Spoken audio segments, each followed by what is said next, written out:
Dear students, कैसे हैं आप लोग। उम्मीद करता हूं कि आप लोग स्वस्थ होंगे, मस्त होंगे, अपनी पढ़ाई में व्यस्त होंगे। दोस्तों, मैं विनय विश्वकर्मा आपका स्वागत करता हूं आपके अपने चैनल विनय से स्टडी में। तो दोस्तों, आज के वीडियो में हम क्लास 12 हिस्ट्री का 2025 का वायरल पेपर को सॉल्व करेंगे, जो कि बोर्ड का वायरल पेपर है। तो आज के वीडियो में हम पूरे पेपर को सॉल्व करेंगे। तो अगर आप वीडियो पर हैं तो वीडियो को लाइक कर दीजिए, चैनल पर सब्सक्राइब कर दीजिए, बेल आइकन को प्रेस कर दीजिए, क्योंकि बोर्ड एग्जाम के हर इंपॉर्टेंट टॉपिक का वीडियो आपको चैनल डेली मिलता रहेगा। तो आइए वीडियो को स्टार्ट करते हैं। देखिए, इस प्रकार से हमारा पेपर आएगा। यहाँ पे दिया है अनुक्रमांक, जहाँ पे आपको अपना रोल नंबर लिखना होगा। यहाँ पे नाम दिया है, यहाँ पे आपको अपना नाम लिखना होगा। देखिए, हमारा समय होता है 3 घंटा 15 मिनट का और पूर्णांक होता है 100 नंबर का। अब आइए पेपर को हम सॉल्व करते हैं। देखिए, हमें निर्देश जो दिया, पहले निर्देश को ध्यान से पढ़ लेते हैं।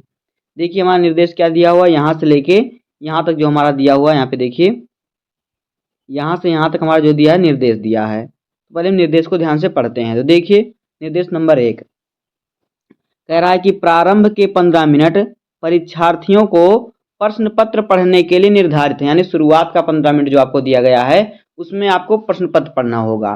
दूसरा है सभी प्रश्न अनिवार्य, सभी प्रश्नों को हल करना अनिवार्य है। तीसरा है इस प्रश्न पत्र में 5 खंड हैं। खंड का में 10 बहुविकल्पीय प्रश्न है और खंड खा में 5 अति लघु उत्तरीय प्रश्न है और खंड गा में 6 लघु उत्तरीय प्रश्न है और खंड घा में 3 विस्तृत उत्तरीय प्रश्न है तथा खंड अंगा में 10 ऐतिहासिक तिथियां हैं व 5 मानचित्र से संबंधित प्रश्न हैं।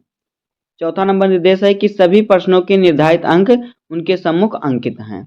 अब देखिए, हमारा आ गया बहुविकल्पीय प्रश्न। तो देखिए, हमारा बहुविकल्पीय प्रश्न क्या है। यहाँ पे देखिए, प्रश्न संख्या 1 क्या कह रहा है। देखिए, कह रहा है कि हड़प्पा संस्कृति के किस स्थल से मनका बनाने का प्रमाण प्राप्त हुआ है। तो ए ऑप्शन है धौलावीरा और बी ऑप्शन है रोपड़, सी ऑप्शन है चन्हूदड़ो और डी ऑप्शन है कालीबंगा। तो देखिए, जो चन्हूदड़ो स्थान है हड़प्पा संस्कृति के, यहाँ से मनका बनने का प्रमाण प्राप्त हुआ है। तो यहाँ पे ऑप्शन नंबर हमारा सी सही हो जाएगा, चन्हूदड़ो। अब देखिए, दूसरा क्वेश्चन क्या है। दूसरा क्वेश्चन है कि लगभग 78 ईस्वी का संबंध है। देखिए, ए ऑप्शन है गुप्त का शासन आरंभ, यानी गुप्त शासन आरंभ। बी ऑप्शन है कनिष्क का राज्य रोहड़ और सी ऑप्शन है मौर्य साम्राज्य का अंत और डी ऑप्शन है अशोक का शासन। तो देखिए, 78 ईसा पूर्व जो है संबंध है कनिष्क का राज्य आरोहण पर। तो यहाँ पे ऑप्शन नंबर हमारा बी सही हो जाएगा। अब आगे देखिए, क्वेश्चन नंबर तीसरा क्या है। देखिए, कह रहा है कि मनुस्मृति का काल है। ए ऑप्शन है 200 ईसा पूर्व से 200 ईस्वी तक, बी ऑप्शन है 200 ईसा पूर्व से 300 ईस्वी तक, सी ऑप्शन है 100 ईसा पूर्व से 400 ईस्वी तक और फिर डी ऑप्शन है इनमें से कोई नहीं। तो देखिए, मनुस्मृति का जो काल है वो 200 ईसा पूर्व से 200 ईस्वी तक है। तो यहाँ पे ऑप्शन नंबर हमारा ए सही हो जाएगा। अब देखिए, क्वेश्चन नंबर 4 कह रहा है कि गौतम बुद्ध की माँ किस वंश से संबंधित हैं या संबंधित थी।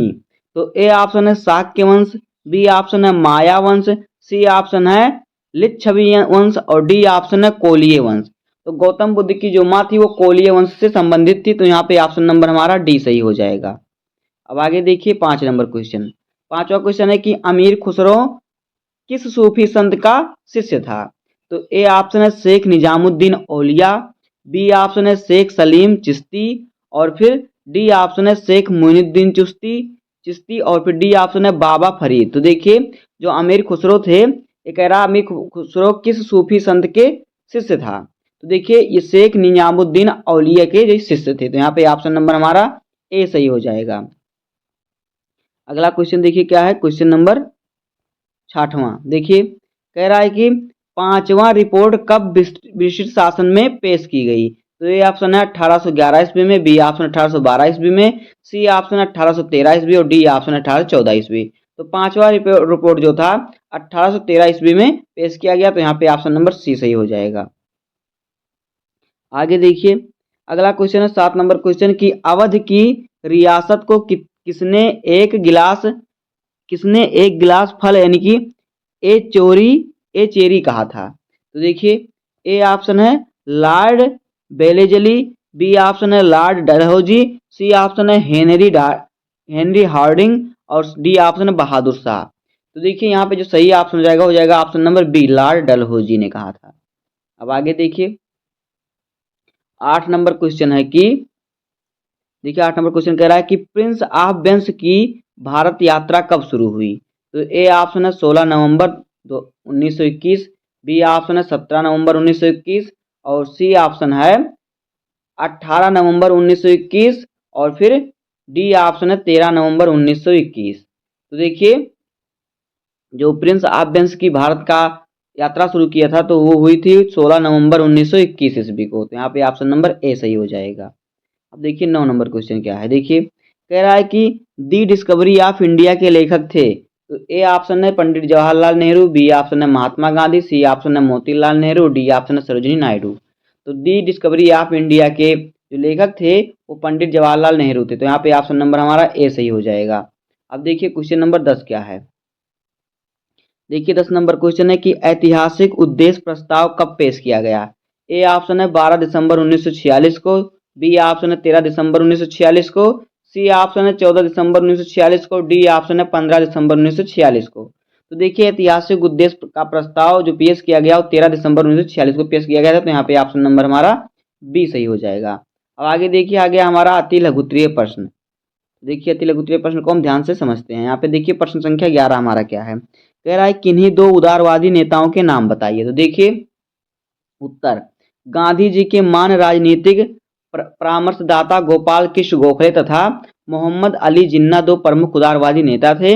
उदारवादी नेता एक क्रमिक व लगातार प्रयास करते रहने के विचार के हिमायती थे। ये क्या थे, एक उदारवादी नेता थे।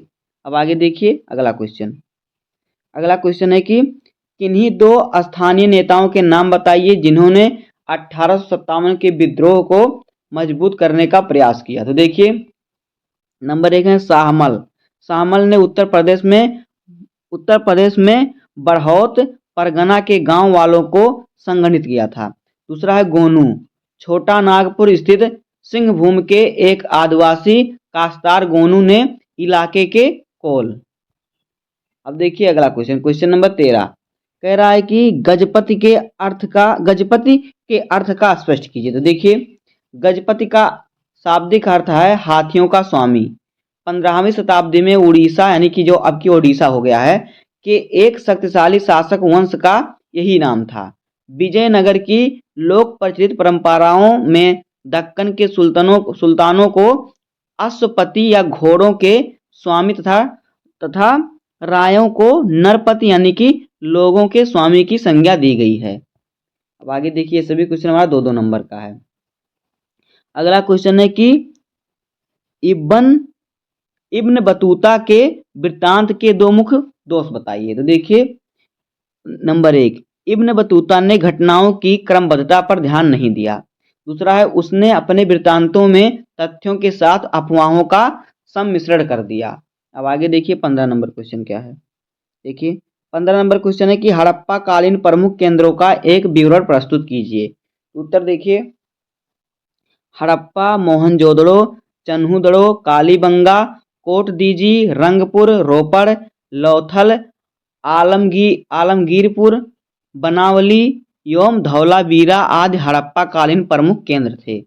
अब देखिए हमारा आ गया लघु उत्तरीय प्रश्न, हमारा क्या आ गया लघु उत्तरीय प्रश्न। तो देखिए लघु उत्तरीय प्रश्न में प्रश्न संख्या 16 क्या है, देखिए कह रहा है कि ग्रामीण बंगाल के बहुत से इलाकों में जोतदार एक ताकतवर हस्ती क्यों था। तो देखिए उत्तर 18वीं शताब्दी के अंतिम वर्षों की एक महत्वपूर्ण विशेषता थी ग्रामीण में धनी किसानों जिन्हें जोतदार के नाम से जैसे आजकल लोग जानते हैं भूमिहार जो लोग होते हैं इनके पास अधिक जमीन होती है तो उस समय लोग जोतदार के नाम से जानते थे का शक्तिशाली हो जाना। 19वीं शताब्दी के प्रारंभिक शुरुआत में जोतदार अत्यधिक शक्तिशाली बन गए थे। निम्नलिखित कारणों ने उनकी शक्ति के विकास में योगदान दिया था। देखिए नंबर 1, जोतदार के पास जमीन के विशाल रकबे थे, बहुत अधिक जमीन थी। कुछ जोतदारों के पास तो हजारों एकड़ भूमि थी जिसके परिणाम स्वरूप उनकी आर्थिक व सामाजिक सत्ता में अत्यधिक वृद्धि हो गई थी। दूसरा है स्थानीय व्यापार एवं साहूकारी के कारोबार पर भी जोतदार का नियंत्रण स्थापित था। परिणाम स्वरूप उस क्षेत्र के करीब काश्तकार उनकी व्यापक शक्ति में भी क्या भयभीत रहते थे। तीसरा देखिए क्या है, वह अपनी भूमि के एक विशाल भाग पर बटाईदारी, जिन्हें कि अधिकार अथवा बर्गादार भी कहा जाता है, से खेती करवाते थे। बटाईदार एक प्रकार से जोतदार के अधीन होते थे। वो क्या करते थे, खेत बटाईदार को दे देते थे। अब देखिए 17 नंबर क्वेश्चन है कि विजयनगर की जल आवश्यकताओं को किस प्रकार पूरा किया जाता था। तो उत्तर देखिए, विजयनगर साम्राज्य का क्षेत्र प्रायद्वीप के सर्वाधिक शुष्क क्षेत्रों में से एक था। अतः स्वाभाविक रूप से राजधानी नगर के चुनाव में जल संपदा की ओर विशेष रूप से ध्यान दिया गया।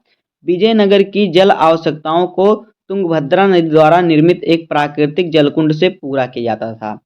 विजयनगर की अधिकांश जल आवश्यकताओं को हिरिया नहर से पूरा किया जाता था। इसका निर्माण संभवतः संगम वंश के राजाओं ने करवाया था।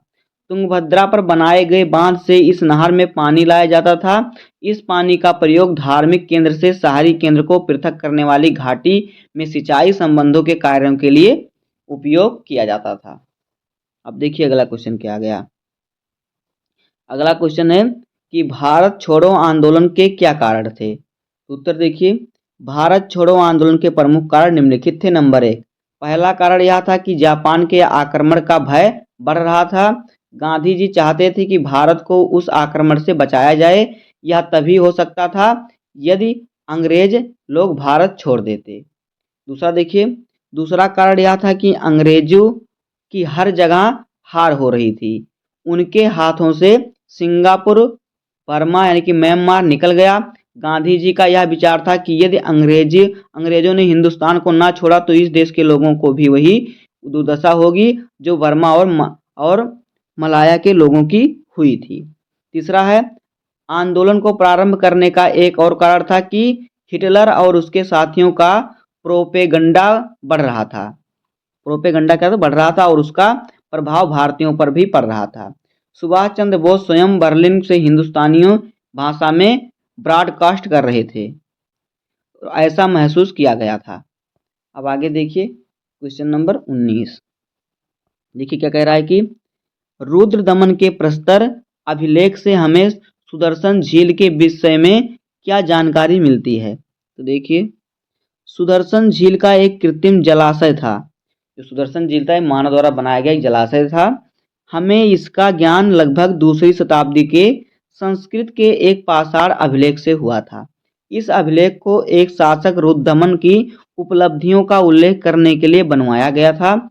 इस अभिलेख में कहा गया कि जल द्वारों और तटबंधों वाली इस झील का निर्माण मौर्य काल में एक स्थानीय राज्यपाल द्वारा किया गया था, लेकिन एक भीषण तूफान के कारण इसके तटबंध टूट गए और सारा पानी बह गया। बताया जाता है कि तत्कालीन शासक रुद्रदमन ने इस झील की मरम्मत अपने खर्च से करवाई थी और इसके लिए अपनी प्रजा से कर भी नहीं लिया था।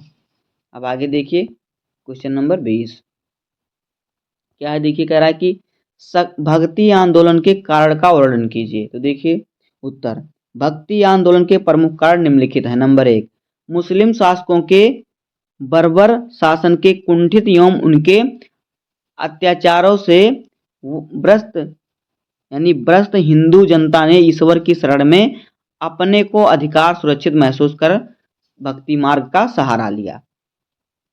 दूसरा है, हिंदू एवं मुस्लिम जनता के आपस में सामाजिक एवं सांस्कृतिक संपर्क से दोनों के मध्य सद्भाव, महान सहानुभूति एवं सहयोग की भावना का विकास हुआ। इसी कारण से भी भक्ति आंदोलन के विकास में सहयोग मिला।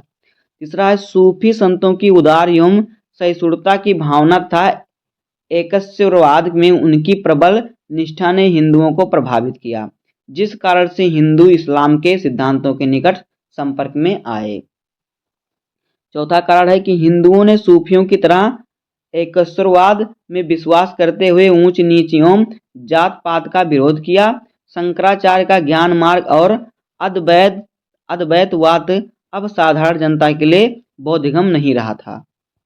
आगे देखिए क्वेश्चन नंबर 21 क्या है। देखिए, 21 नंबर क्वेश्चन है कि उद्देश्य प्रस्ताव में किन आदर्शों पर जोर दिया गया। तो उत्तर देखिए, जवाहरलाल नेहरू ने 13 दिसंबर 1946 को संविधान सभा के सामने एक ऐतिहासिक प्रस्ताव प्रस्तुत किया, जिसे उद्देश्य प्रस्ताव के नाम से जाना जाता है। उद्देश्य प्रस्ताव में निम्नलिखित आदर्शों पर जोर दिया गया। नंबर 1, उद्देश्य प्रस्ताव में भारत को एक स्वतंत्र संप्रभु गणराज्य घोषित किया गया। और दूसरा देखिए, नागरिकों को न्याय, समानता एवं स्वतंत्रता का आश्वासन दिया गया। तीसरा है, अल्पसंख्यकों, पिछड़े एवं जनजातीय क्षेत्रों और दमित एवं कि दलित एवं अन्य पिछड़े वर्गों के लिए पर्याप्त रक्षात्मक प्रावधान किए जाने का वचन दिया गया।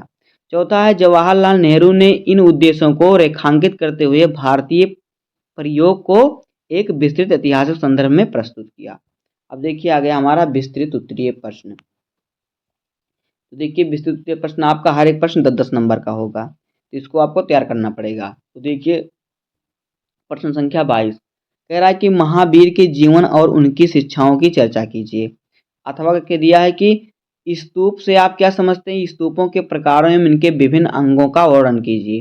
तो दोनों क्वेश्चनों में से आपको एक ही क्वेश्चन को आंसर देना है, जिस पर आपको 10 नंबर मिलेगा। दोनों में से एक ही क्वेश्चन को सॉल्व करना है। 23 नंबर क्वेश्चन है कि सूफीवाद क्या है, इसके मूलभूत सिद्धांतों का वर्णन कीजिए। अथवा करके दिया है कि भारतीय राष्ट्रीय आंदोलन में महात्मा गांधी की भूमिका का मूल्यांकन कीजिए। यह क्वेश्चन भी आपका 10 नंबर का, दोनों में से आपको एक ही क्वेश्चन को हल करना है। आगे देखिए 24 नंबर क्वेश्चन क्या है। 24 नंबर क्वेश्चन है कि असहयोग आंदोलन पर निबंध लिखिए। तो करके दिया है कि हड़प्पा सभ्यता के पतन के कारणों का उल्लेख कीजिए। तो दोनों में से आपको एक ही क्वेश्चन का आंसर लिखना है, जिस पर आपको 10 नंबर मिलेंगे। अब देखिए 25 नंबर क्वेश्चन क्या है। देखिए 25 नंबर क्वेश्चन है कि निम्नलिखित ऐतिहासिक तिथियों से संबंधित घटनाओं का उल्लेख कीजिए। यानी इन सभी तिथियों पर कौन सी घटनाएं होती हैं, सब घटनाओं को लिखना है। दोस्तों इसका वीडियो हमने अगले वाले पेपर में सभी को सॉल्व करके बताया, वहां से आप देख सकते हैं वही पूरा सन दिया हुआ है, तिथि वही दी हुई है। अब देखिए 26 नंबर क्वेश्चन क्या है। 26 नंबर क्वेश्चन है कि दिए गए भारत के रेखा मानचित्र पर निम्नलिखित स्थानों को भी लिखिए। सही नाम तथा सही स्थान दर्शाने के लिए 1+1 अंक मिलेंगे। चिन्ह द्वारा दर्शाए और उनके नाम लिखिए। यानी कि आपको भारत का मानचित्र दिया रहेगा, उस पर आपको क्या करना है, जो स्थान दिया उस स्थान का नाम लिखना, उसे इस प्रकार से दर्शाना है। देखिए पहला क्वेश्चन क्या दिया है। पहला क्वेश्चन दिया है कि वह स्थान जहां से हड़प्पा सभ्यता से संबंधित जूते हुए खेतों का साक्ष्य मिला। तो वह स्थान क्या था, तो वह स्थान था कालीबंगा, जो कि कहाँ पे है, जो कि राजस्थान में है। तो कालीबंगा को आपको दर्शाना है और उसका नाम लिखना है। उसके बाद देखिए दूसरा है कि वह स्थान जहाँ श्री कृष्ण ने युद्ध भूमि में अर्जुन को उपदेश दिया था। तो वह स्थान क्या है, कुरुक्षेत्र है, जो कि हरियाणा में स्थित है। तो हरियाणा का आपको नाम लिखना और उसको दर्शाना है। तीसरा है वह स्थान जहां आनंद भवन स्थित है। तो आनंद भवन कहाँ पे स्थित है, तो आनंद भवन जो स्थित है वो प्रयागराज में स्थित है, तो कि उत्तर प्रदेश में है। तो इसको आपको दर्शाना और लिखना है। उसके बाद देखिए क्या है, उसके बाद है चौथा क्वेश्चन कि वह स्थान जहाँ स्वामी विवेकानंद का जन्म हुआ था। तो यह स्थान कहाँ है, कोलकाता है। तो कोलकाता में इनका जन्म हुआ था, इसको टिक करना और लिखना है। 5वां नंबर क्वेश्चन है कि वह स्थान जहाँ इमामबाड़ा स्थित है। तो सबसे बड़ा इमामबाड़ा जो लखनऊ में स्थित है, तो लखनऊ को आपको दर्शाना है, जो कि उत्तर प्रदेश की राजधानी है। तो दोस्तों इसी प्रकार से आपको पेपर सॉल्व करना पड़ेगा, इसी प्रकार से आपको बोर्ड एग्जाम में पेपर पूछेगा। तो बस उम्मीद करता हूं कि आपको वीडियो पसंद आया होगा। अगर आपको वीडियो पसंद आया तो वीडियो को लाइक कर दीजिएगा, चैनल पर नए सब्सक्राइब कर दीजिए, बेल आइकन को प्रेस कर दीजिए, क्योंकि बोर्ड एग्जाम के हर इंपॉर्टेंट टॉपिक का वीडियो आपको डेली मिलता रहेगा। तो मिलते हैं किसी नेक्स्ट वीडियो में, तब तक के लिए धन्यवाद, जय हिंद।